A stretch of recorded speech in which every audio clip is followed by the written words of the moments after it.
Graças e paz, irmãos, mais uma vez. Vamos dar continuidade ao nosso estudo.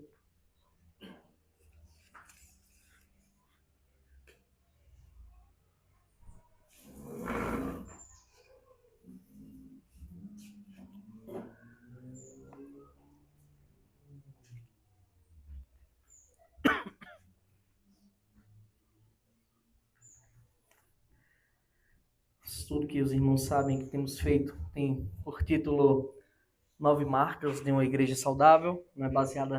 Baseado no livro do Mark Dever, que é sobre isso, né? As marcas que uma igreja saudável possui. Então vamos dar continuidade ao nosso estudo. Acredito que a gente também não precisa mais ficar fazendo, pelo menos não hoje, a recapitulação gigantesca, né? Porque todo mundo já pegou aqui boa parte do estudo. Pedir para essa irmã Adriele fazer uma oração. Que Deus abençoe nosso estudo.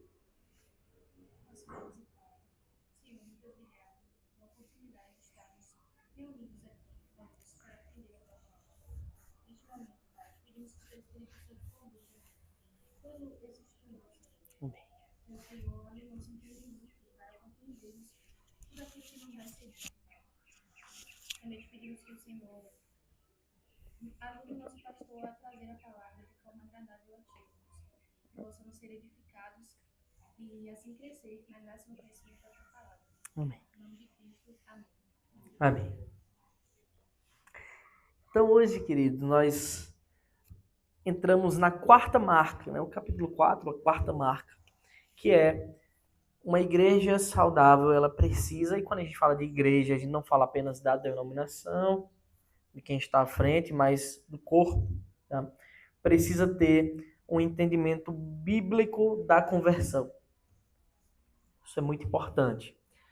A conversão, ela é um dos temas, dos tópicos mais centrais da fé cristã, e ter um entendimento bíblico disso é fundamental. Se a gente não entender o que é a conversão, o que éramos, o que somos agora, quem passamos a ser em Cristo, nós dificilmente vamos viver uma vida cristã saudável. Nós dificilmente vamos conseguir servir a Deus com fidelidade e da forma correta, como Deus ensina na sua palavra. Bem, então essa é uma marca essencial. Também não tem sido incomum, queridos, nós encontrarmos pessoas em igrejas e quando a gente pergunta para elas algo sobre a conversão, elas não sabem dizer o que é a conversão. Às vezes até são crentes convertidos de fato, mas não sabem dizer o que é a conversão, quem elas eram, o que passou a ser. E normalmente isso acontece porque tem todo o entendimento prévio equivocado. Nós vimos que no último capítulo nós estudamos sobre o que era o Evangelho, a mensagem de Cristo, as boas novas. E como tem entendimentos equivocados.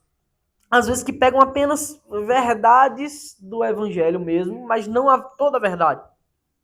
Aí você gera uma coisa, um entendimento equivocado. Isso leva a pessoas a estarem dentro das igrejas e quando você pergunta sobre conversão, elas não sabem responder.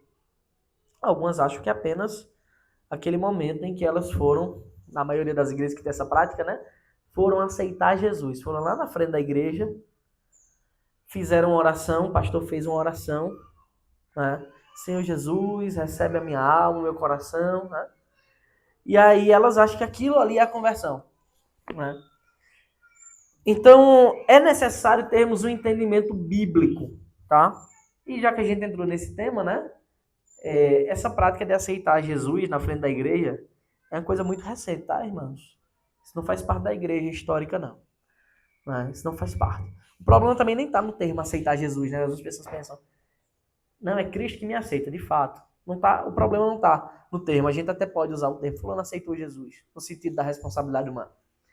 Mas não nesta prática de ir na frente. Também não tem uma heresia, não.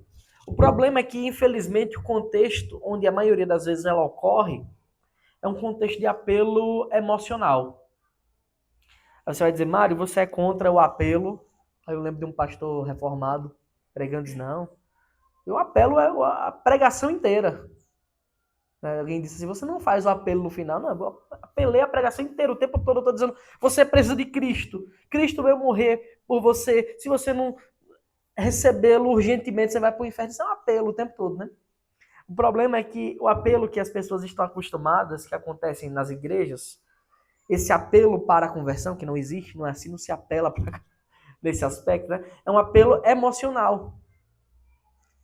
São sempre as mesmas palavras, ou é lidando muito com a questão emocional da pessoa ficar extremamente comovida a ponto de ir lá na frente, ou extremamente amedrontada a ponto de, se eu não for, eu tô perdido. Não é? É tudo que um dos textos mais usados para isso é, olha, se vocês não vierem aqui, se vocês me negarem diante dos homens, Deus vai negar vocês. Não é? Então isso é um apelo no sentido equivocado. Tá? Isso também não é o significado de conversão. Então vem uma pergunta, né? Uma reflexão. Depois de um tempo, após a sua conversão, você já se encontrou com pessoas que faziam parte do seu passado? Depois de um tempo após a conversão, você já se encontrou com pessoas que faziam parte do seu passado? Que costumava fazer coisas com você que hoje, como cristão, você não faz mais? Aí essa pessoa lhe faz aquele mesmo convite que sempre fez aí. Não fazer pode ser qualquer coisa. Cada pessoa tem tem sua vida pregressa, né? Sua vida antiga.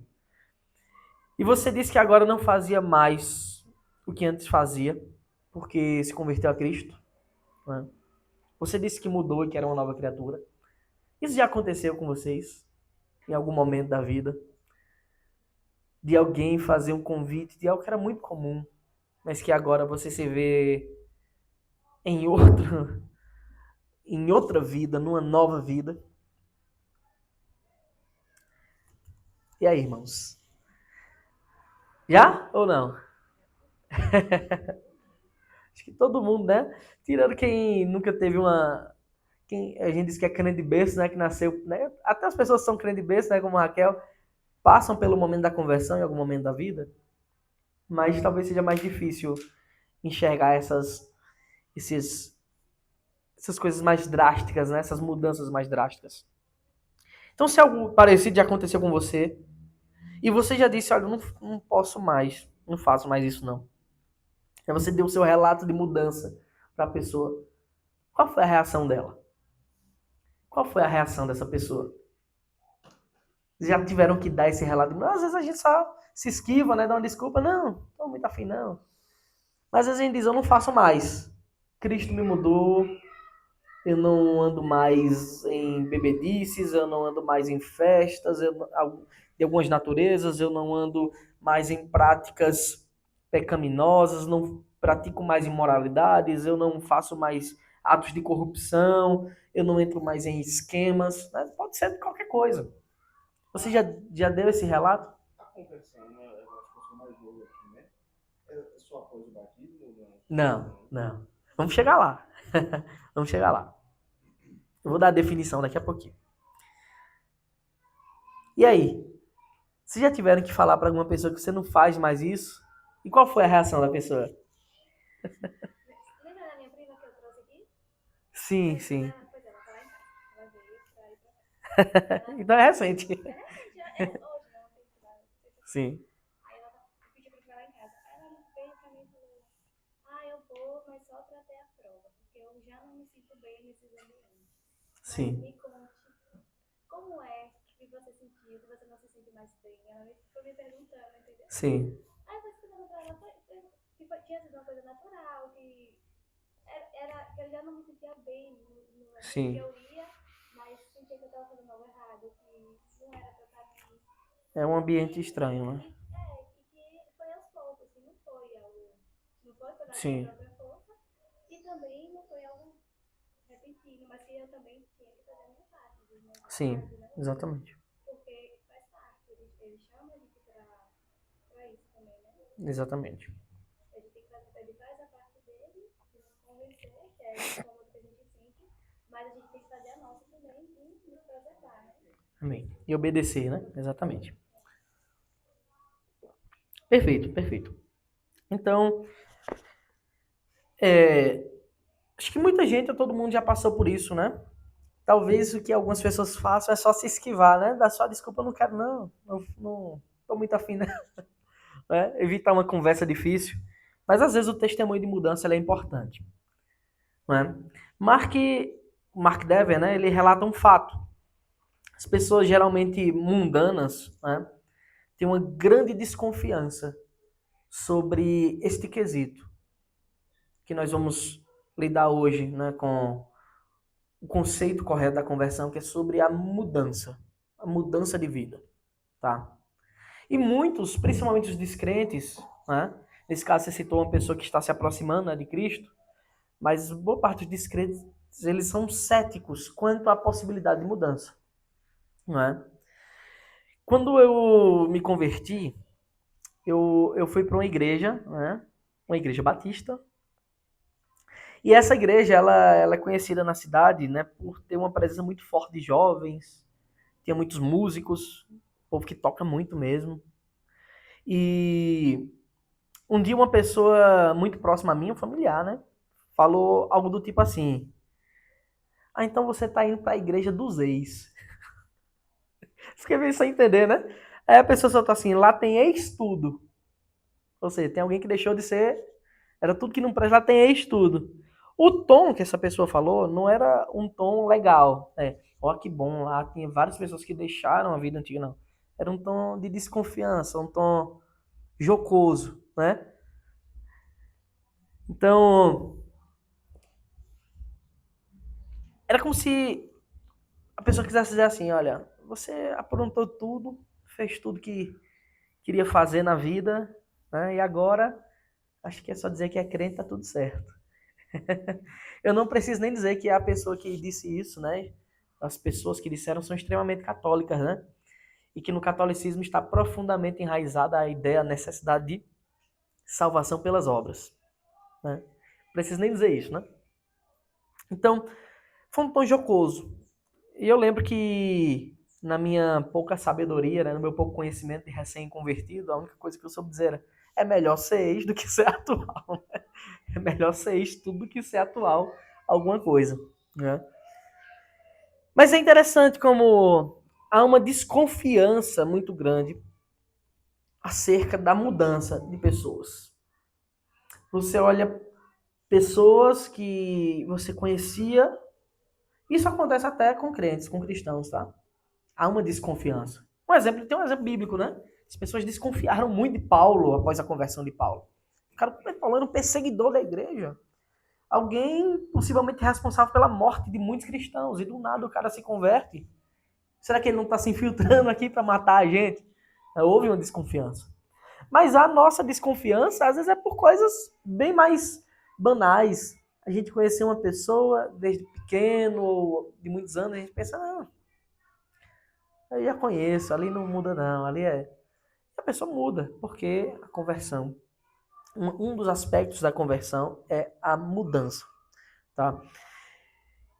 Então, nesse capítulo, né, acerca desse tema, conversão, a gente se propõe a responder 5 perguntas sobre a conversão, sobre o que é a conversão, ter um entendimento bíblico do que é a conversão. Primeira pergunta, que aqui nós vamos lidar mais hoje, é: a mudança é necessária? Para uma conversão genuína, se faz necessário uma mudança de vida, uma mudança de procedimento? Segunda pergunta: a mudança é realmente possível? A terceira pergunta é: de que mudança necessitamos? A gente precisa mudar tudo? Ou há um tipo de mudança específica? Não é? Quarta pergunta: o que esta mudança envolve? E quinta pergunta: como acontece esta grande mudança? Então, nós vamos, nos próximos estudos, ir respondendo essas perguntas. Não sei se um por estudo, talvez mais de uma, mas hoje vamos lidar apenas com a primeira. A mudança é necessária? E aí, irmãos, é ou não é? É inerente, né? A conversão. Exatamente. Perfeito, perfeito. A ideia é essa, né? Então, a quarta marca de uma igreja saudável é um entendimento bíblico sobre a conversão. E vamos para a raiz da palavra, né? O que é conversão? A palavra converter, como a gente fala ela aqui no português, ela vem do latim, tá? Que é a junção de duas palavras, con e vertere, né? Com é o mesmo sentido de co, né? Que é junto, e verter significa voltar, tá? Literalmente, o significado é dar meia volta. Conversão, isso a gente usa muito no trânsito, né? Você vai convergir à esquerda, convergir à direita, né? Vai retornar, vai dar meia volta. Então, ela tem também os mesmos significados dessa palavra, tanto no hebraico, que é shuv, né? Que é do Antigo Testamento, como no Novo Testamento, que é escrita em grego, que a palavra é epistrefo. Bem difícil, por sinal. Basicamente significa retornar, dar a volta. Então, falar sobre conversão está diretamente associado a mudar. Né? Primeira coisa que é mudada aqui é o caminho. Né? É uma mudança de rota. Então, nós já vimos que o entendimento correto sobre o Evangelho, os estudos passados, né? Nós já vimos o que é o Evangelho e já vimos que para receber o Evangelho de Cristo é necessário duas coisas. E elas são, obviamente, provenientes da obra do Espírito Santo. Essas coisas são fé, primeiro, e arrependimento. Então, o que é fé? Fé é a confiança, a certeza. O autor aos Hebreus diz que o autor aos Hebreus ele não tem o intuito ali, viu, irmãos, em Hebreus 11, de dar uma definição de fé. Mas é uma coisa sobre a fé. É a certeza das coisas que se esperam, a convicção de fatos que não se veem. Isso não é a definição de fé, tá? Mas é uma verdade sobre a fé. Fé é confiar profundamente. Mas não é confiar em qualquer coisa, porque tem muita gente que tem fé. Tem a fé em Deus, tem a fé na vida, já cantava Raul Seixas. Outro canta anda com fé eu vou, que a fé não costuma falhar. Não é? Mas que tipo de fé é essa? Não é?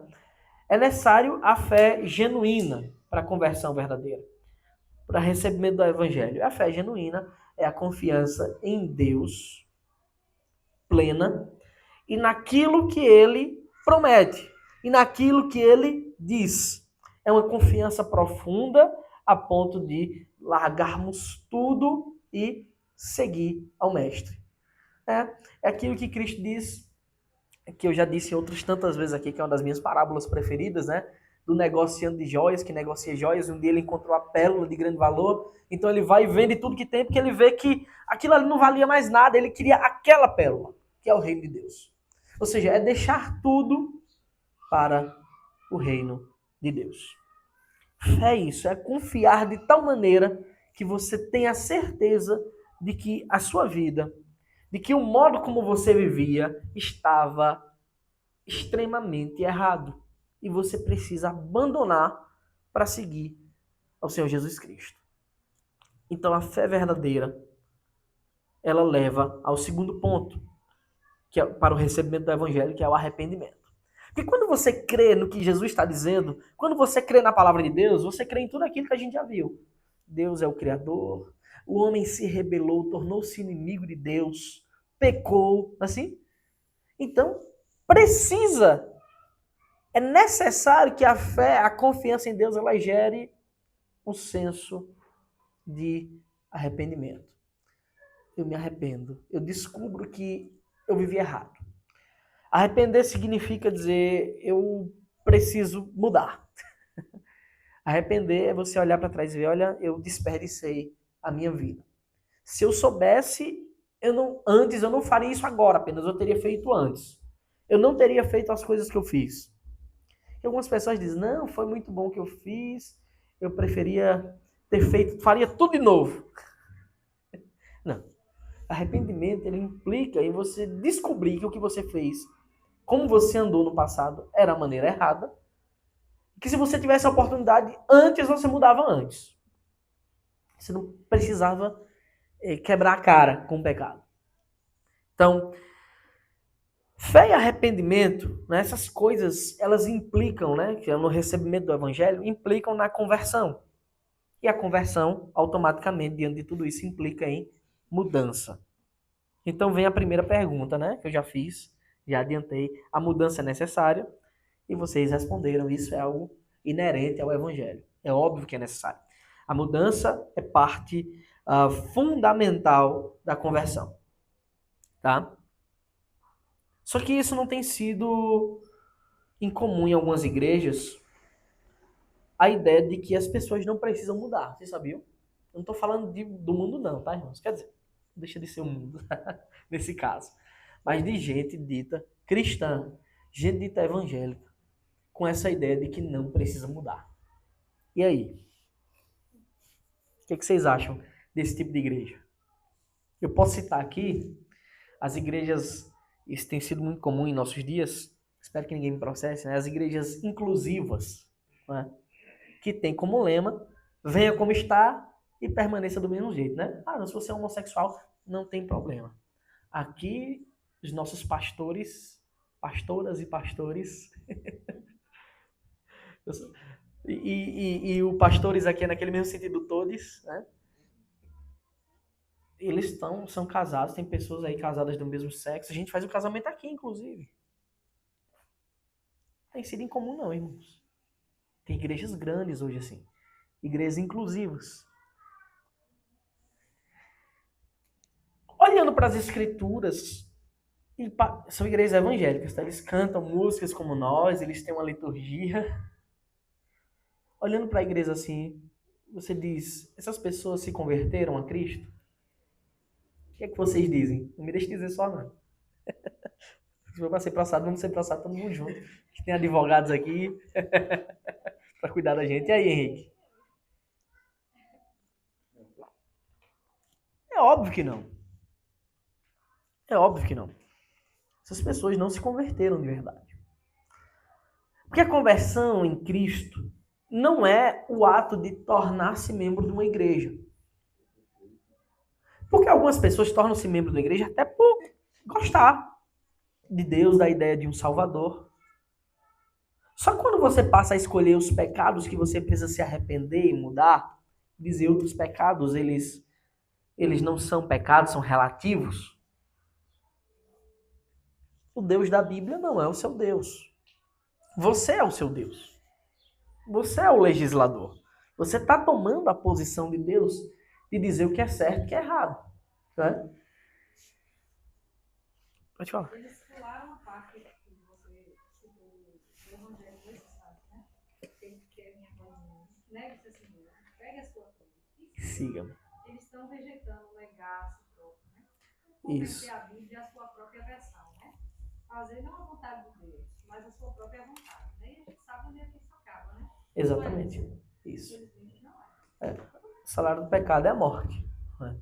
E se um pecado ele passa a ser aceitável, propositalmente aceitável, a gente aceita como algo correto, como não sendo mais pecado, então não há arrependimento para esse pecado. É isso. Aí a gente avança, né, dá mais um passo no nível de pecado e passamos a chamar de iniquidade. Né? A mente torna-se cauterizada. É isso. Porque a palavra é bem explícita quando é essas práticas, né? A palavra é bem clara quando diz quem não entrará no reino dos céus. Né? É isso. Cita direitinho ali com todas as letras, né? Quais são as categorias Isso. por Deus. Né? E a pessoa está dentro da igreja, na posição de um líder, de um pastor, dizendo: venha, está tudo bem, permaneça. Não, assim, pior, os pastores dessa igreja normalmente são casados com pessoas do mesmo sexo. Isso tem uma conversão também, tem aquela passagem que fala, né? Que se conhece, mas que vive pecando, né? Não me conhece, nem nunca Isso. viu, né? É isso. É a primeira carta de João. Não sei recitar de maneira exata. Mas é isso mesmo, mas a ideia. que é exatamente a iniquidade, né? Como se não houvesse. Isso. Porque eles confundem, né? Pô, não tem ninguém santo, não tem ninguém perfeito. Cara, evidente. Mas isso não é uma vara pra você. Para pecar deliberadamente. É uma coisa que não gostou. Isso. Sabe, né? Exatamente. Naturalmente a gente tem que sentir aquela aversão, né? A tristeza no pecado. Isso. E olha que coisa interessante. Quando isso acontece, essas distorções acontecem dentro da igreja, elas acontecem justamente pela invasão do mundo e da cultura na igreja. Né? Claro, tem muitas outras categorias disso, mas é que essa hoje é a mais visível, né? Igrejas inclusivas. O que é isso? É você pegar uma doutrina mundana, e doutrina, irmãos, nem sempre é algo estritamente religioso, mas que torna-se, né? Porque doutrina é uma verdade que você carrega, uma regra para sua vida, tá? De modo que não existe um ser humano que não tenha alguma religiosidade implícita em si. Tem, tá? Pode não ser cristã, pode não definir um Deus, apesar de que ele sempre existe.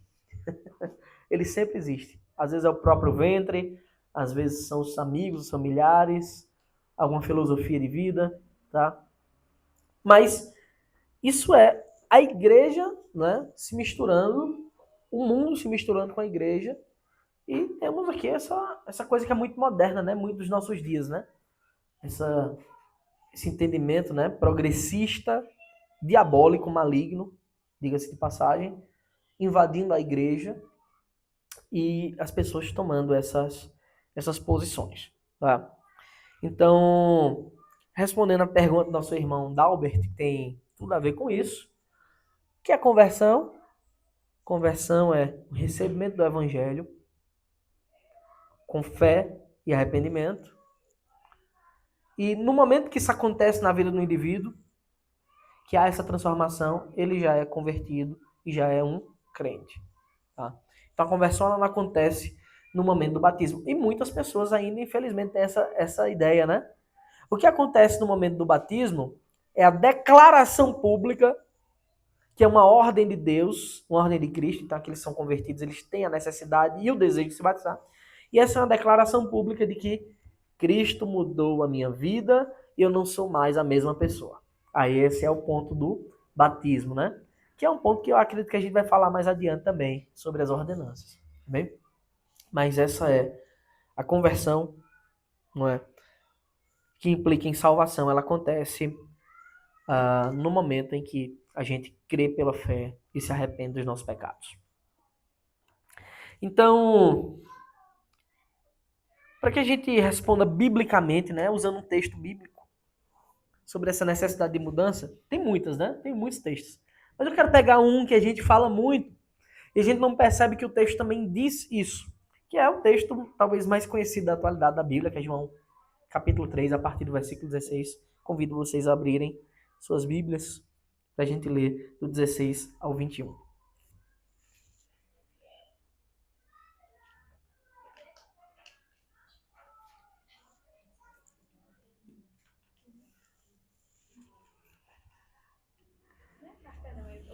O Evangelho.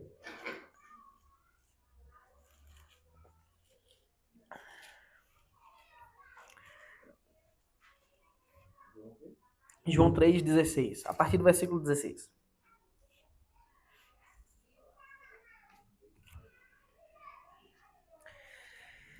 Então nós temos primeiro o Evangelho declarado por Cristo. Lembra que Jesus diz isso aqui? Muita gente fala, né? Como se Jesus estivesse pregando para uma multidão, né? Jesus disse aqui para uma pessoa só, tá? No escuro, à noite, ele fala isso para o fariseu Nicodemos, que foi procurar ele. No escuro é só você ler os versículos anteriores. E diz assim, a notícia, a declaração do Evangelho, que implica na justiça e no amor de Deus. Porque Deus amou o mundo de tal maneira que deu o seu Filho unigênito. Observe, ele amou a ponto de dar. Mas havia uma necessidade para que o amor de Deus fosse apresentado para os homens. O seu amor perfeito era dar o Filho. E ele dá o Filho por quê? Não só porque ele ama, mas porque era necessário um cordeiro perfeito. Somente Deus, somente o Filho de Deus poderia pagar a pena pelos nossos pecados. Então, as duas coisas estão envolvidas e é importante que a gente perceba isso sempre. Amor e justiça sem separá-las. E aí ele vai mais, ele aponta agora para a necessidade, há uma necessidade profunda dos homens, tá? Para o recebimento desse amor. Essa necessidade é a necessidade de crer. Para que todo o que nele crê não pereça, mas tenha a vida eterna. Então esse é um dos passos essenciais para a conversão. crer nessa obra de Cristo, crer no que Deus fez ao enviar seu Filho, crer no pagamento da justiça, em tudo aquilo que envolve o envio de Cristo.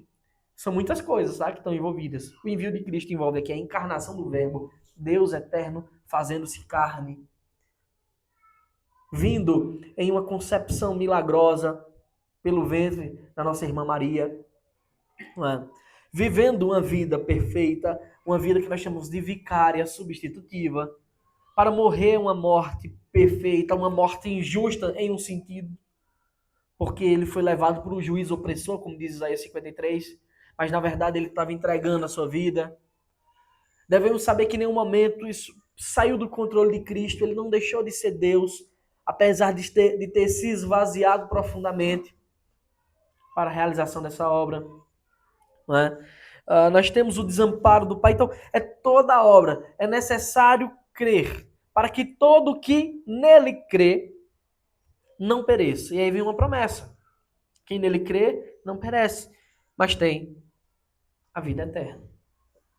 A promessa da salvação, uma promessa que já havia sido anunciada desde os tempos antigos para o povo judeu, que não o recebeu.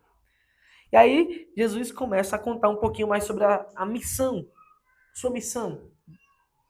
Versículo 17, porque Deus enviou, olha, essa verdade é repetida novamente, Deus enviou, cantamos aqui inclusive, o seu Filho ao mundo. Então foi da vontade de Deus, foi do agrado de Deus que isso acontecesse. Mas ele enviou com que propósito? Não para que condenasse o mundo. Afinal de contas, veremos mais adiante que o mundo já está condenado. Seu estado já é de morte, e a morte que leva para uma morte pior no final, uma morte eterna. Não para que condenasse o mundo, mas para que o mundo fosse salvo por ele. Então, o Senhor Jesus foi enviado para salvar pecadores. Aí você se pergunta, salvar de quê? Salvar um sistema político? Ideológico? Não. Salvar o seu povo dos seus pecados. É o que anjo diz a Maria quando ela encontra-se grávida. Ele virá salvar o seu povo dos seus pecados. Sim, salvar por quê então? Porque é incapaz o homem de se salvar. Nenhum homem é capaz de salvar a si mesmo. É necessário que o Senhor venha e faça essa obra. Então Jesus não vem como juiz, a princípio, se bem que ele virá uma segunda vez como juiz, mas ele vem como o Salvador. E a justiça também é revelada sobre os incrédulos. Olha que coisa interessante. A justiça também é revelada sobre aqueles que não têm fé. Quem nele crê não é condenado.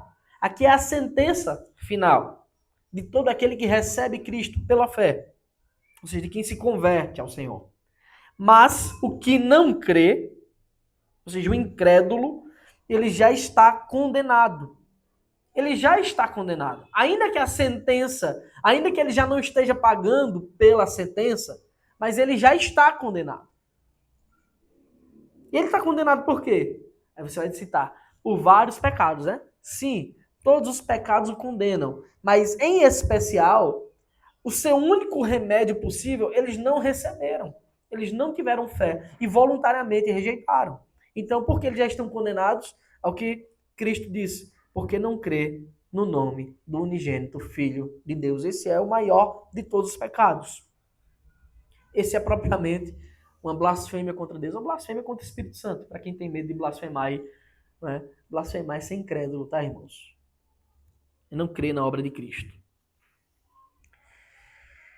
E aí vem um parâmetro da condenação. A condenação é esta.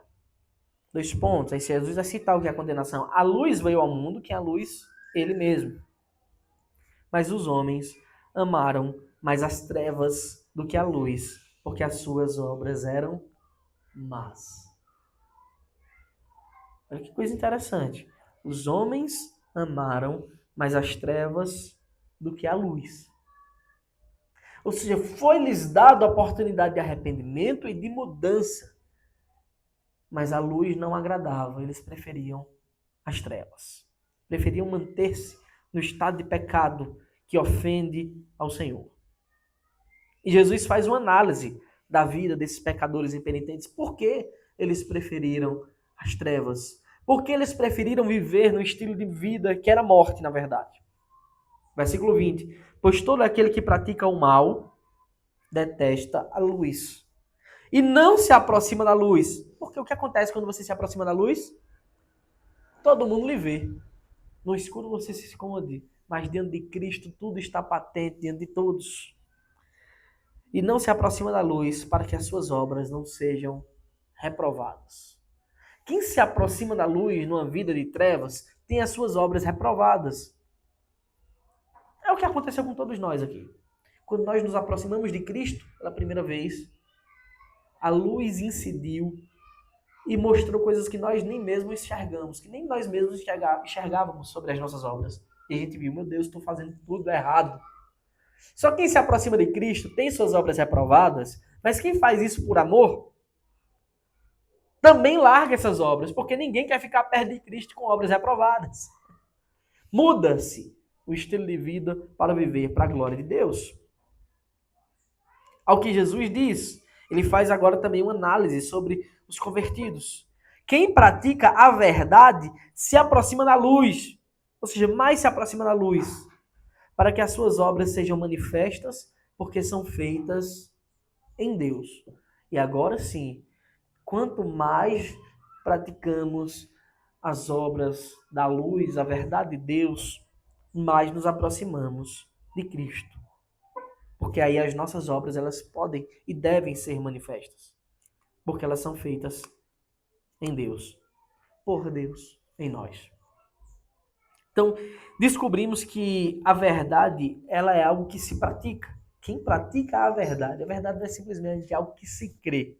Então, cremos pela fé, mas realizamos essas obras que antes não realizávamos. E a verdade, ela precisa ser recebida, né? E como é que essa verdade é recebida? Pela fé. Como Jesus diz no começo. Né? Para que todo que nele crê. Ou seja, é necessário crer e praticar. Tem um hino que eu gosto muito, do Inário Presbiteriano, Novo Cântico, né? Que é crer e observar. O nome do hino que diz assim: crer e observar tudo quanto ordenar, o fiel obedece ao que Cristo mandar. E sabemos que toda essa verdade ela procede de Deus e nós devemos obedecê-la. E aqui a verdade é colocada, né, em contraponto de pecados e trevas. Quem pratica a verdade aproxima-se da luz. Quem pratica algo que não é a verdade distancia-se da luz e prefere ficar nas trevas. Quem pratica a verdade bíblica e obedece, chega-se a Cristo. Quem desobedece à verdade de Deus se afasta de Cristo. Não é? Então, são duas coisas que andam em conjunto. Fé e obediência. Fé e arrependimento. Fé e mudança. E as outras duas coisas também andam juntas. Incredulidade e desobediência. Quem não acredita, desobedece. É muito simples. Tá? Então, não pode o nosso bondoso Salvador ter morrido por nós, ter pagado os nossos pecados e a gente continuar amando aquilo que o matou. Na verdade, não faz sentido. E quando nós associamos essa passagem que a gente acabou de ler com Romanos 3, nós descobrimos que todos os homens um dia estavam nessa condição de trevas, né? O que diz Romanos 3, 23? Pois todos pecaram e carecem da glória de Deus. Agora associe isso. Todos pecaram e carecem da glória de Deus, tá? Isso significa que aqueles que praticam a verdade, como nós lemos aqui no texto de João 3,16 a 21, aqueles que praticam a verdade se aproximam da luz para que as suas obras sejam manifestas. Outrora, em outro momento, porque Romanos não mente, Paulo não mente, fala a verdade, em outro momento praticava coisas más, porque todos pecaram e carecem da glória de Deus. Só que agora, essas pessoas como nós praticam a verdade e se aproximam cada vez mais de Cristo. Pelo seu sangue derramado, pelo seu amor purificador. Né? Qual é a verdade profunda que extraímos desse texto? É necessário uma profunda mudança. Então temos aqui uma resposta bíblica. Eu estou indo muito mais do que um texto que diz, olha, como a irmã citou, né? quem está em Cristo, nova criatura é. Se a nova criatura mudou, fato. Mas eu estou indo aqui na lógica do Evangelho. Só se aproxima de Cristo com a sua crença fiel, a fé e as obras modificadas, aquele que é transformado, aquele que mudou a rota. E como eu sei disso, eu sei pela seguinte verdade: todos, nenhum sequer, todos pecaram e carecem da glória de Deus. Portanto, se tem pessoas que se aproximam de Cristo para que suas obras também sejam manifestas no Senhor, é porque essas pessoas mudaram. E se elas mudaram, foi pela fé. Isso requer uma profunda mudança. Não é só porque elas mudaram, mas porque é necessário a mudança. Porque aqueles que não mudam, continuam praticando as suas obras, o texto também nos diz que eles não se aproximam da luz para que as suas obras não sejam manifestas. Então, se aproxima é porque mudou. Se não mudou, não se aproxima. Portanto, todo aquele que deseja estar em Cristo e que é uma nova criatura, é necessário mudar. Não tem para onde fugir. A lógica aqui é clara. Há uma necessidade profunda de mudança de todo aquele que se converte, que se arrepende.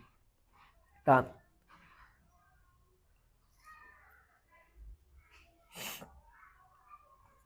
Aí você pode se perguntar, então, por que algumas pessoas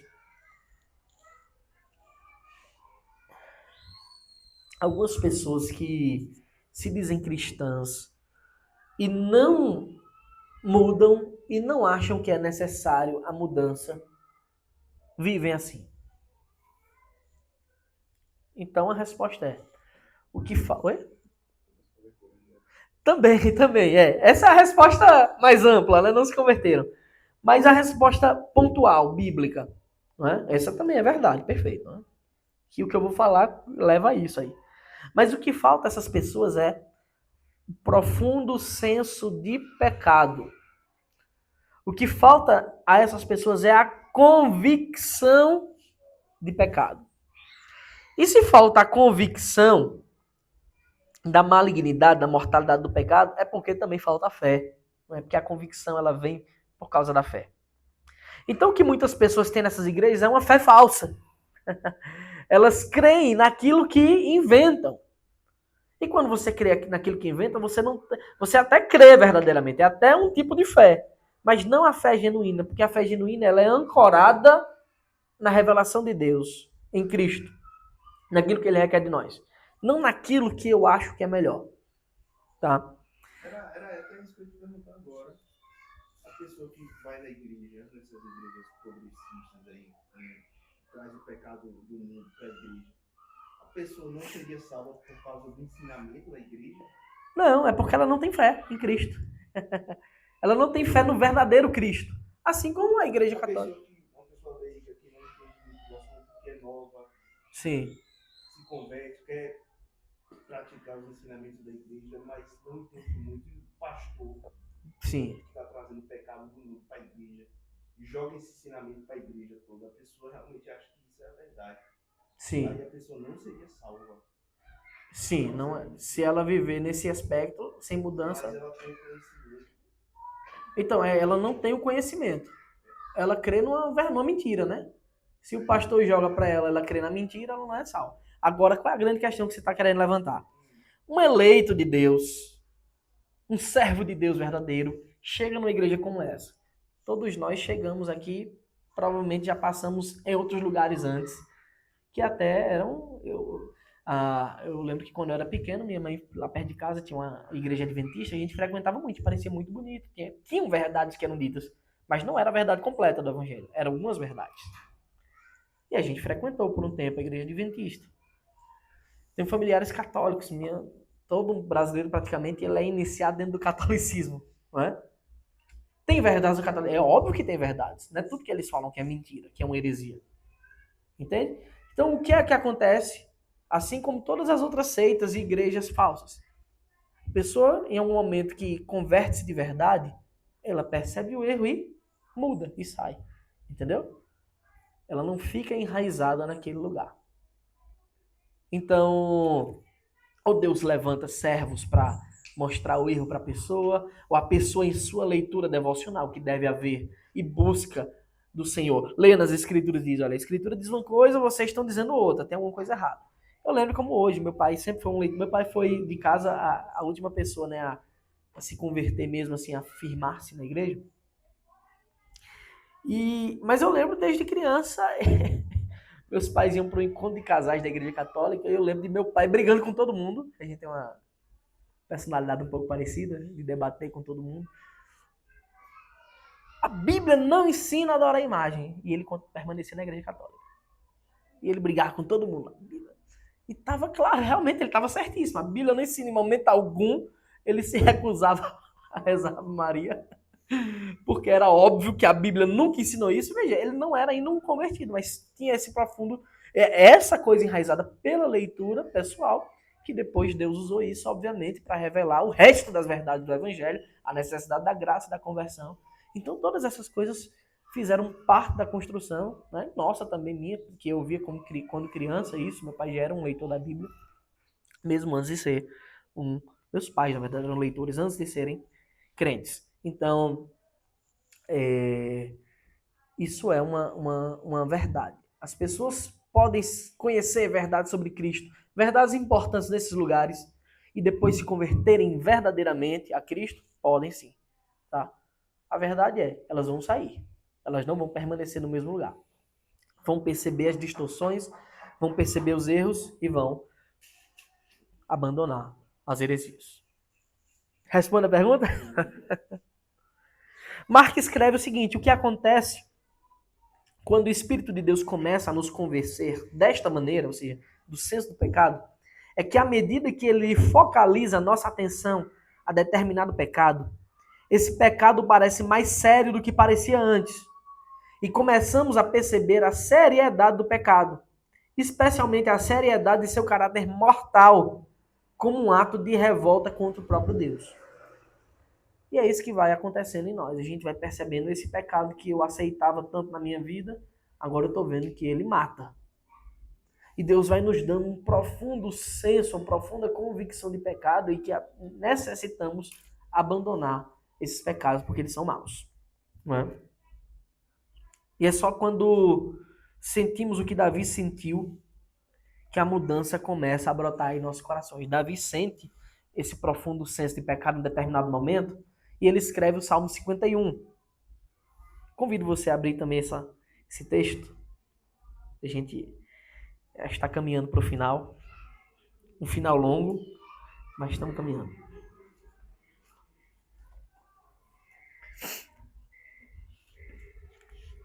E veja, Davi era um servo de Deus, ele já era servo antes, ele estava ludibriado, iludido pelo pecado, pelo seu próprio coração que é enganoso, tinha feito aquelas atrocidades que nós conhecemos, e ele se arrepende, ele tem o profundo senso do pecado, porque também ele foi confrontado pelo profeta Natã, e ele escreve o seguinte, compadece-te de mim, ó Deus, segundo a tua benignidade.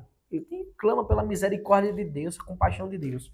E segundo a multidão das tuas misericórdias, apaga as minhas transgressões. Ele reconhece que só Deus pode fazer isso. E mais, lava-me completamente da minha iniquidade e purifica-me do meu pecado.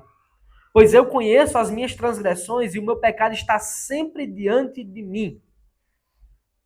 Olha como ele... Isso é um senso, é uma convicção profunda de pecado que ele está relatando aqui.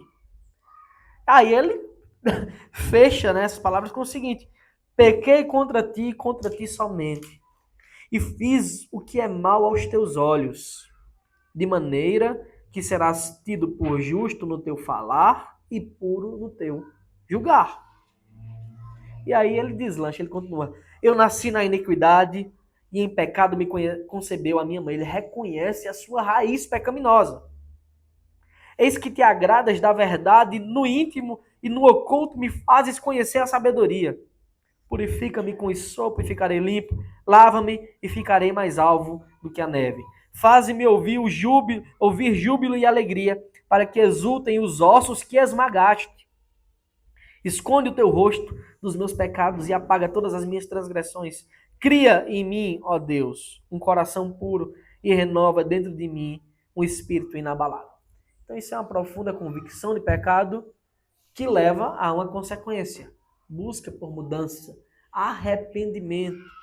confiança no Deus que tanto julga como pode perdoar esses pecados. E a gente tem esse relato de Davi. Então, quando observamos como a palavra de Deus apresenta a nossa condição por causa do pecado, é que nós podemos enxergar ainda melhor a profunda necessidade de mudança. Quando a gente perceber como Davi, ou quando as pessoas perceberem como Davi, que são pecadoras ao extremo desde a sua raiz, que em pecado já foram concebidas, que nasceram assim, é que elas vão compreender o quão necessitam de arrependimento, o quão necessitam de mudança. E que essa mudança ela não é uma coisa da força de vontade, mas é, antes de tudo, uma obra soberana de Deus. A ponto que Davi pede, transforma-me, me muda, me perdoa, me ajuda. Tá bem, irmãos? Agora, só para ilustrar melhor, eu pesquisei alguns versículos sobre como Deus, na sua palavra, que nós cremos que é infalível, inspirada, inerrante, como Deus nos qualifica pelo pecado. Ou como o pecado, na verdade, nos qualifica diante de Deus, para que a gente tenha essa profunda vontade de mudar, que somente pela fé podemos fazer isso. Mas quando vemos o relato da Escritura, isso torna-se mais forte. Observe. Eu não vou pedir para os irmãos abrirem, que são muitos textos, eu só vou ler de forma corrida. A Bíblia nos apresenta o pecado em nós como um estado de morte. Efésios 2:1 está escrito: Ele lhes deu vida quando vocês estavam mortos em suas transgressões e pecados. Ou seja, aqueles que estão em pecado estão mortos espiritualmente. Não só isso. Para quem pensa que tem livre-arbítrio, aquela vontade pura de fazer o que quiser e estar livre para isso, a Bíblia nos apresenta aquele que está na condição de pecado como escravos. João 8,34, Jesus respondeu: em verdade, lhes digo que todo que comete pecado é escravo do pecado. Jesus diz isso. A Bíblia também aponta para essa condição como estado de trevas, de escuridão. Colossenses 1,13. Ele nos libertou do poder das trevas e nos transportou para o reino do seu Filho amado. Ou seja, nosso estado antes de Cristo era de trevas, de escuridão, de cegueira. Que esse é o próximo ponto, inclusive, cegueira espiritual. 2 Coríntios 4,4 está escrito: nos quais o Deus deste mundo, Deus com Deus minúsculo, tá? O Deus deste mundo cegou o entendimento dos descrentes para que não lhes resplandeça a luz do evangelho da glória de Cristo, o qual é a imagem de Deus. Então, também é um estado de cegueira. E não somente isso, é um estado de inimizade, de guerra contra Deus. Romanos 8,7. Porque a inclinação da carne é inimizade contra Deus, pois não está sujeita à lei de Deus, nem mesmo pode estar. É incapaz de estar sujeita a Deus, aqueles que estão em pecado. Separados de Deus, Isaías 59:2. Mas as iniquidades de vocês fazem separação entre vocês e o seu Deus, e os pecados que vocês cometem o levam a esconder o rosto de vocês, para não ouvir os seus pedidos. Deus esconde o rosto de pessoas assim e não ouve as orações delas. É um estado de perdidos também. Jesus diz em Lucas 19:10, nosso texto da noite, inclusive, tá? Porque o Filho do Homem veio buscar e salvar o perdido. É um estado também de doença, doentes espiritualmente. Marcos 2,17, tendo ouvido isto, Jesus lhes respondeu: os sãos não precisam de médico, e sim os doentes. Eu não vim chamar justos, e sim pecadores. Olha, pecadores são como doentes espirituais. Corrupto. Jeremias 17:9, enganoso é o coração, mais do que todas as coisas, e desesperadamente corrupto. Quem poderá entendê-lo? Filhos da ira, Efésios 2:3. Entre eles também todos nós andávamos no passado segundo as inclinações da nossa carne, fazendo a vontade da carne e dos pensamentos, e éramos por natureza filhos da ira, como também os demais. Tem mais, tá? Imundos. Todos nós, Isaías 64:6, todos nós somos como o imundo, e todas as nossas justiças próprias, né, são como trapo da imundície. Todos nós murchamos como a folha, e as nossas iniquidades nos arrastam como um vento. Fracos, Romanos 5:6, porque Cristo, quando nós ainda éramos fracos, morreu a seu tempo pelos ímpios. Desviados e maus, Salmos 14:3, todos se desviaram e juntamente se corromperam. Não há quem faça o bem, não há nenhum sequer. Do diabo, 1 João 5,19, sabemos que somos de Deus e que o mundo inteiro jaz no maligno, pertence, descansa no maligno. Então, diante de tudo isso, é evidente que o estado de pecado de qualquer homem, que nós chamamos de depravação total, no momento da conversão, que significa mudar a rota, dar meia volta, retornar, é evidente que é necessário mudança. É necessário mudança. Amém, irmãos? Perguntas, comentários, esse é o momento. Nenhuma? Então acho que ficou claro, né? Vamos orar. Pedir para Raquelzinha fazer essa oração.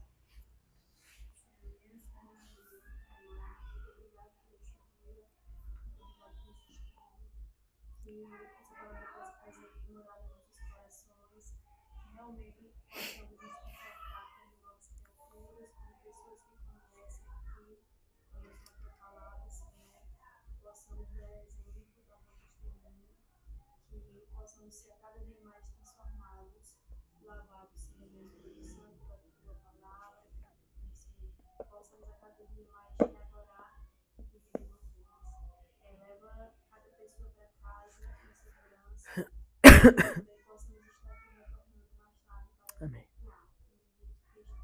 Amém. Vamos orar também em especial pela vida da nossa irmã Luane. Né? Acredito que ela ainda está em trabalho de parto? Acredito que sim, né?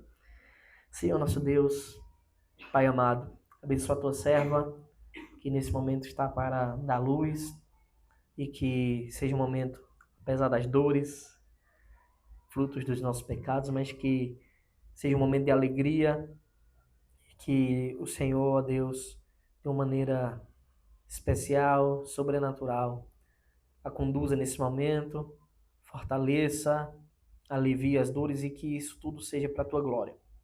Que essa criança venha saudável e que o Senhor seja exaltado na vida dessa família e complete toda a restauração possível. Em nome de Cristo, os fortalece, ajuda, abençoa os pais para que tenham sabedoria em criar, em guiar essas crianças no teu caminho santo. Em nome de Jesus, os abençoa profundamente, é o que nós pedimos e desde já te agradecemos por tudo. Amém. Amém. Deus abençoe, irmãos.